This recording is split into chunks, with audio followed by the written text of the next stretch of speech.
Headline చూస్తాం, వీళ్ళు ప్రభుత్వం ఆ కింద సబ్ హెడ్డింగులు చూస్తుంది, దాంట్లో మనకి ఏమేమి వస్తాయని దాని ప్రకారం బడ్జెట్ వేయాలి.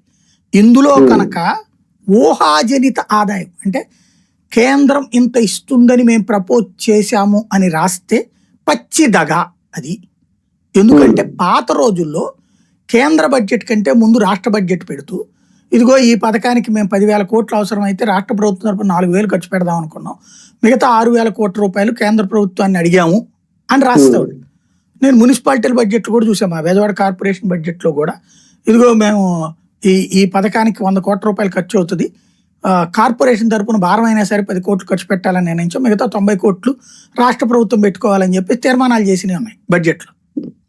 అయితే ఆ తర్వాత రాష్ట్ర ప్రభుత్వం పెట్టలేదు, అది పెట్టలేదు కాబట్టి మేము కూడా 10 కోట్లు పెట్టలేదు, అదంతా రాష్ట్ర ప్రభుత్వం తప్పని తోసిపుచ్చి వాళ్ళ మీదకి దోసేసేవాళ్ళు అప్పుడు కమ్యూనిస్టులు ఉన్నప్పుడు. అట్లాగే ఇప్పుడు ఏమన్నా వీళ్ళు తోసేస్తారా చూడాలి, సక్సెస్ అంతా వీళ్ళకి, ఫెయిల్యూర్ అంతా వాళ్ళ మీదకి రుద్దుతారేం చూడాలి. అంటే రేపు ప్రవేశపెట్టబోయే బడ్జెట్ మీద ఏమైనా భారీ హోప్స్ ఉన్నాయా సార్?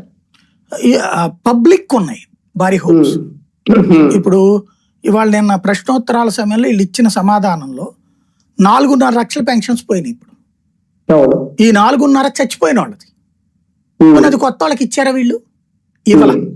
ఇప్పుడు ప్రజలందరూ 50 ఏళ్ల వాళ్ళందరూ పెన్షన్ కోసం